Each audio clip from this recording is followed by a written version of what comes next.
성도 여러분, 반갑습니다. 하나님께서 이번 주에 우리에게 주시는 축복의 말씀은 신명기 제10장 12절부터 16절까지를 통해서 하나님이 우리에게 요구하시는 것, 이런 제목으로 은혜의 말씀을 나누기 전에 본문의 말씀을 같이 받들어서 합독하시겠습니다. 이스라엘아, 내 하나님 여호와께서 내게 요구하시는 것이 무엇이냐? 곧 내 하나님 여호와를 경외하여 그의 모든 도를 행하고 그를 사랑하며 마음을 다하고 뜻을 다하여 내 하나님 여호와를 섬기고 내가 오늘 내 행복을 위하여 내게 명하는 여호와의 명령과 규례를 지킬 것이 아니냐? 하늘과 모든 하늘의 하늘과 땅과 그 위의 만물은 본래 내 하나님 여호와께 속한 것이로되 여호와께서 오직 내 조상들을 기뻐하시고 그들을 사랑하사 그들의 후손인 너희를 만민 중에서 택하셨음이 오늘과 같으니라. 그러므로 너희는 마음에 할례를 행하고 다시는 목을 곧게 하지 말라. 아멘. 하나님께서 우리를 사랑하시는 것만큼 우리도 과연 주님을 사랑하고 있을까요? 마태복음 22장 37절 38절 마음을 다하고 목숨을 다하고 뜻을 다하여 주 너희 하나님을 사랑하라. 이것이 크고 첫째 되는 계명이요 라고 했습니다. 참으로 우리가 주님을 목숨을 다해서 사랑할 수 있는 것은 하나님께서 그 아들 예수님을 목숨을 내어놓고 우리를 사랑하시기 때문입니다. 그렇게 우리가 참으로 주님을 사랑하고 있다면 주님이 우리에게 요구하시는 것에 대하여 우리는 당연히 선한 것으로 응답해야만 합니다. 오늘 본문의 말씀은 주님이 이스라엘 백성들에게 요구하시는 말씀입니다. 이 말씀은 2021년 한 해를 살아가는 우리를 향하신 요구이기도 합니다. 그렇다면 이 한 해를 살아갈 우리에게 요구하시는 하나님의 말씀은 무엇입니까? 그 첫째는 내 하나님 여호와를 경외하여 그의 모든 도를 행하라 하는 것입니다. 여기서 경외하다라고 하는 말 히브리어 야레는 존경한다 혹은 두려워한다 하는 의미가 함께 있습니다. 고린도후서 7장 1절입니다. 그런즉 사랑하는 자들아, 이 약속을 가진 우리는 하나님을 두려워하는 가운데서 거룩함을 온전히 이루어 육과 영의 온갖 더러운 것에서 자신을 깨끗하게 하자. 여러분, 우리가 하나님을 존경하는 것만큼 두렵고 떨림으로 구원을 이루어 가야 됩니다. 거룩함을 온전히 이루어서 육과 영의 온갖 더러운 것에서 자신을 깨끗하게 할 수 있어야 합니다. 바로 그 사람이 우리 하나님을 경외하는 것이라 할 수 있습니다. 그렇다면 하나님을 경외하는데 그 첫 번째 관문, 첫 걸음은 무엇일까요? 신명기 17장 18절부터 19절입니다. 그가 왕 위에 오르거든 율법서의 등사본을 레위 사람 제사장 앞에서 책에 기록하여 평생에 자기 옆에 두고 읽어 그의 하나님 여호와 경외하기를 배우며 이 율법의 모든 말과 이 율례를 지켜 행할 것이라. 우리 하나님을 경외하는 것을 어떻게 배울 수 있다고요? 성경의 말씀을 평생에 자기 옆에 두고 읽으라고 했습니다. 여러분, 주님이 우리에게 요구하시는 것이 하나님 경외하는 것이고, 하나님 경외하시는 그 첫 걸음이 바로 성경을 가까이 하고 그 성경의 말씀을 읽고 묵상하는 것임을 잊지 말아야 합니다. 저희 신학교 은사인 나채훈 교수님이 이런 이야기를 자주 하셨습니다. 백토천경하십시오. 이분의 지은 책 제목이기도 합니다. 기도를 100번 하려거든 성경은 1000번을 읽으십시오. 그만큼 하나님을 경외하는 사람들에게 필수적인 것이 성경의 말씀을 읽는 것임을 우리에게 가르쳐 준 것이죠. 그러나 여러분, 우리가 성경을 천독을 할지라도 그것보다 더 중요한 것은 그의 모든 도를 행하는 것입니다. 여기서 도라고 하는 말은 히브리어 데레크입니다. 방식, 태도 혹은 길이라는 뜻입니다. 길이라는 의미에서 길 도자를 썼는데요, 그의 모든 도를 행한다고 했을 때 이 말을 한마디로 줄이면 십자가의 도를 행하는 것이라 할 수 있습니다. 고린도전서 1장 18절입니다.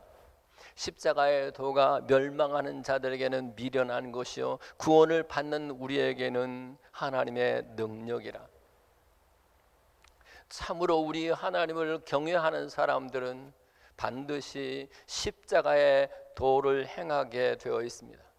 십자가의 길로 행한다, 그 말입니다. 과연 어떤 사람이 우리 하나님을 경외하여 십자가의 길로 가는 사람일까요? 틀림없이 자기를 부인하는 사람입니다. 우리가 우리 자신을 부인한다고 하는 것은 범사에 우리 예수님을 우리 인생의 주인으로 인정한다는 뜻입니다. 주인이 가라 하면 가고 서라 하면 선다는 것이죠. 그리고 또한 자기에게 부여되어진 사명의 십자가를 지고 가는 길이라고 할 수 있습니다. 십자가를 지고 간다고 하는 것은 갈라디아서 2장 20절의 표현대로 하면 내가 그리스도와 함께 십자가에 못 박혔나니 그런 적 이제는 내가 산 것이 아니요 내 안에 오직 그리스도께서 산 것이라. 나로 살지 않고 내 안에 계시는 그리스도로 말미암아 살아가는 것, 그것이 십자가의 길로 행하는 것입니다. 갈라디아서 5장 24절의 표현대로 하면 육체와 함께 그 정과 욕심을 십자가에 못 박는 삶을 살아내는 것이라고 할 수 있고, 갈라디아서 6장 2절의 표현대로 하면 남의 짐까지도 내가 짊어지고 가는 길이 바로 이 십자가의 길로 행하는 것이며, 로마서 15장 1절의 표현대로 하면 믿음이 강한 우리는 마땅히 믿음이 약한 자의 약점을 담당하는 것이라고 할 수 있습니다. 여러분, 이 길로 가는 것이 우리 하나님을 경외하는 것일진데 실로 이 십자가의 길로 행하는 사람이 우리 중에 얼마나 될까요? 만일 여러분 중에 이 십자가의 길을 가고 있다면 이 길이 버겁고 힘들고 괴로워도 이 길을 계속하여 가십시오. 왜냐하면 십자가 후에 부활의 영광이 있기 때문에 그렇습니다. 십자가 후에 하늘의 영광이 있기 때문에 그렇습니다. 주저하지 마시고 우리가 하나님을 경외하는 만큼 이 하나님의 모든 도를 행하되 십자가의 도로 행하시어서 훗날 우리가 하나님 앞에서 하나님의 요구에 나는 이렇게 응하여 살았습니다 간증하시는 저와 여러분들 되실 수 있기를 축복합니다. 두 번째, 하나님이 우리에게 요구하시는 것은 바로 그를 사랑하며 마음을 다하고 뜻을 다하여 우리 하나님을 섬기는 것입니다. 출애굽기 8장 20절입니다. 내 백성을 보내라. 그리하면 그들이 나를 섬길 것이니라. 하나님이 이스라엘 백성들을 바로의 손에서 건져내신 이유, 하나님이 이스라엘 백성들을 애굽에서 구원해 내신 이유는 더는 우상을 섬기지 말고, 세상의 다른 신을 섬기지 말고, 세상의 어떤 사람을 섬기지 말고 오직 하나님 한 분만을 섬기라고 하는 것 때문에 구원해 내신 거예요. 마찬가지로 우리 주 예수 그리스도 흘리신 보혈의 피로 우리의 죄를 씻어내시고 우리를 죄에서 구원하시고 그리고 지옥에서 구원해 내신 이유는 이제 오직 하나님 한 분만을 섬기라고 하는 것입니다. 그러면 어떻게 우리가 하나님을 섬길 수 있을까요? 하나님 섬기는 방법이 무엇입니까? 출애굽기 8장 27절입니다. 사흘길쯤 광야로 들어가서 우리 하나님 여호와께 제사를 드리되 우리에게 명령하시는 대로 하려 하나이다.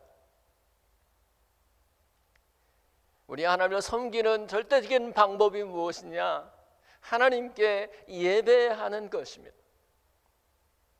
그래서 요한복음 4장 23절 아버지께 참되게 예배하는 자들은 영과 진리로 예배할 때가 오나니 곧 이때라. 아버지께서는 자기에게 이렇게 예배하는 자를 찾으시느니라. 왜요? 왜 예배하는 자를 찾으신다 합니까? 예배야말로 하나님을 섬기는 자의 절대 간증이기 때문에 그렇습니다. 그래서 하나님을 섬기는 사람은 할 수만 있으면 예배 자리를 지켜내고 싶은 것입니다. 그래서 문제는 예배를 드리되 신령과 진정으로 예배를 드릴 수 있느냐 하는 것입니다. 오늘 본문의 표현대로 하면 마음을 다하고 뜻을 다하는 예배로 하나님을 섬겨드릴 수 있겠느냐 하는 것입니다. 아벨은 양의 첫 새끼와 그 기름으로 예배함으로써 우리 하나님을 섬겼습니다. 오늘 우리도 우리의 삶의 가장 중요한 것, 우리 예수 그리스도를 우리 삶의 제일 우선으로 여기는 마음으로 예배를 드리는가? 그리고 예배를 할 때 우리의 기도와 찬양을 할 때 우리의 마음을 다하고 뜻을 다하여 예배하는지를 돌아볼 수 있어야 합니다. 진실로 하나님이 우리에게 요구하시는 것, 마음을 다하고 뜻을 다해서 우리 하나님을 섬기는 것일 때 그 중에 가장 중요한 것은 예배로서 우리 하나님을 섬기되 마음을 다하고 뜻을 다하는 예배로 우리 하나님을 섬겨드리는 이 한 해가 될 수 있기를 축복합니다. 두 번째, 하나님을 섬기는 또 하나의 방편은 교회를 섬기는 것입니다. 마태복음 26장 7절 8절 9절입니다. 한 여자가 매우 귀한 향유 한 옥합을 가지고 나와서 식사하시는 예수의 머리에 부으니 제자들이 보고 분개하여 이르되 무슨 의도로 이것을 허비하느냐? 이것을 비싼 값에 팔아 가난한 자들에게 줄 수 있었겠도다.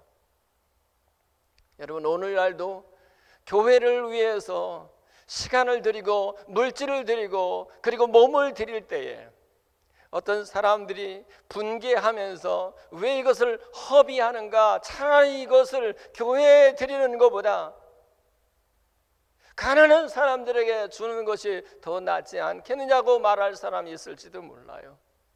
그러나 잊지 마십시오. 에베소서 1장 23절 교회는 그의 몸이니 만물 안에서 만물을 충만케 하시는 이의 충만함입니다. 교회는 어떤 사람들의 사적인 사사로운 모임이 아닙니다. 주님의 이름으로 모여서 함께 기도하고 찬송하고 말씀이 있고 그리고 성찬이 있는 곳이라고 한다면 그렇게 구성되어진 그들은 바로 누가 뭐라고 해도 그리스도의 몸인 것을 기억하십시오. 그리고 그 몸을 위하여 우리의 시간을 들이고 몸을 드리고 그리고 물질을 드리는 것은 결코 허비하는 것이 아님을 기억하십시오. 따라서 우리가 몸된 교회를 주님처럼 섬긴다고 할 때는 교회 구성원들 한 사람 한 사람을 대할 때 우리 자신을 낮추어서 그를 진심으로 존대하는 마음을 가져야 합니다. 진심으로 그를 존경하는 마음을 가져야 합니다.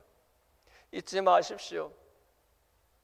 교회를 사랑하는 것이 예수님을 사랑하는 것과 같고, 교회를 섬기는 것이 예수님을 섬기는 것과 같기 때문에 그렇습니다. 여러분, 이 안에 주님이 우리에게 마음을 다해서 그리고 뜻을 다해서 주님을 섬기라고 했으니, 예배와 교회를 섬기는 모습으로 우리에게 요구하시는 바에 응답하시는 저와 여러분들 되실 수 있기를 바랍니다. 세 번째, 하나님이 우리에게 요구하시는 것은 본문 13절에 있습니다.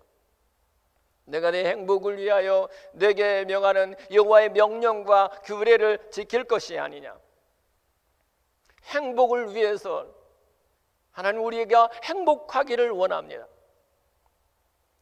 칸트는 우리 인간이 행복하기 위해서 세 가지 조건이 필요하다고 했습니다. 그 첫째는 할 일이 있는 사람, 두 번째는 사랑할 대상이 있는 사람, 셋째는 소망을 가지고 사는 사람이라고 했습니다.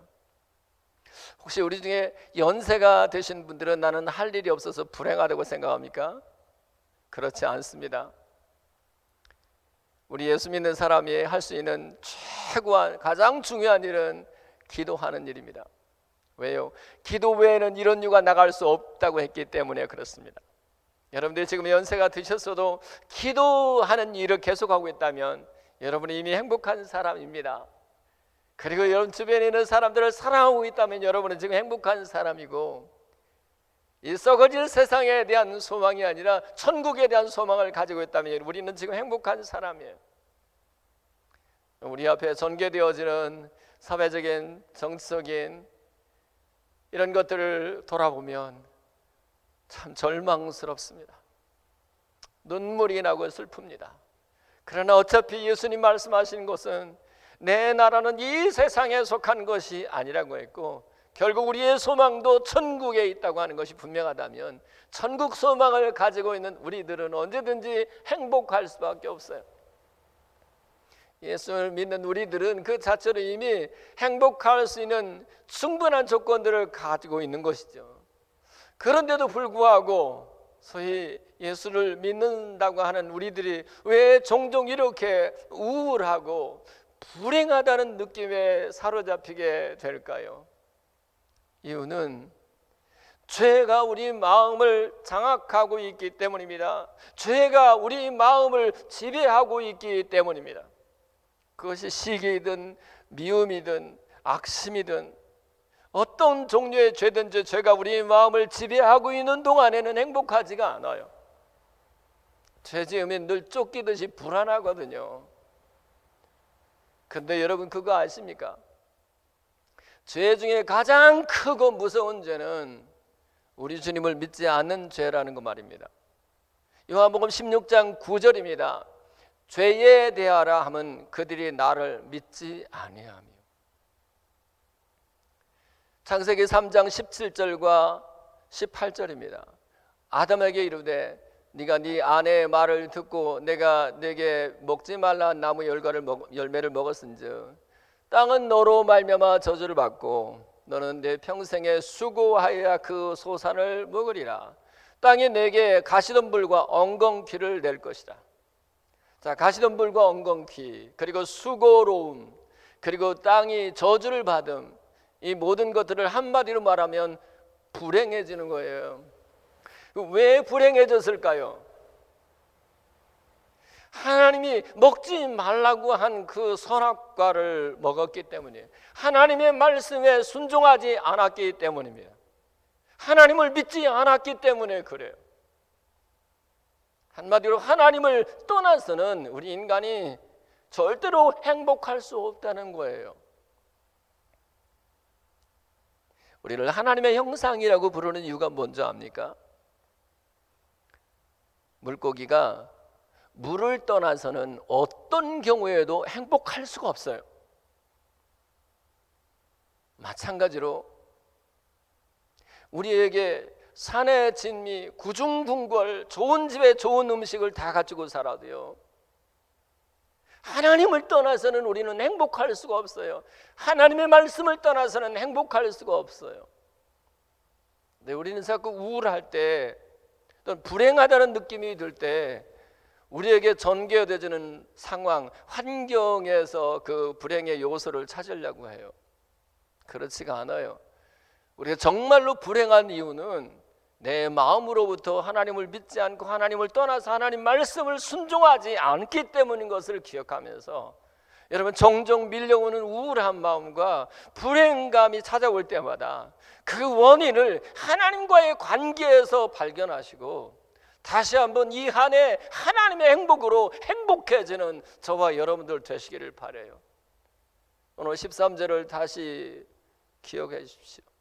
내가 내 행복을 위하여 내게 명하는 여호와의 명령과 규례를 지킬 것이 아니냐. 정말 이 한 해 하나님의 요구, 우리가 행복하기를 바라는 이 하나님의 요구에 응답하기를 원한다면 하나님을 믿으십시오. 그리고 하나님의 그 명령과 규례를 지키기로 결단하실 수 있기를 바랍니다.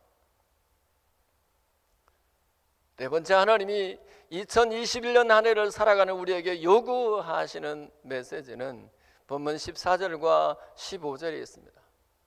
하늘과 모든 하늘의 하늘과 땅과 그 위의 만물은 본래 내 하나님 여호와께 속한 것이로되 여호와께서 오직 내 조상들을 기뻐하시고 그들을 사랑하사 그들의 후손인 너희를 만민 중에 택하셨으니 오늘과 같으니라.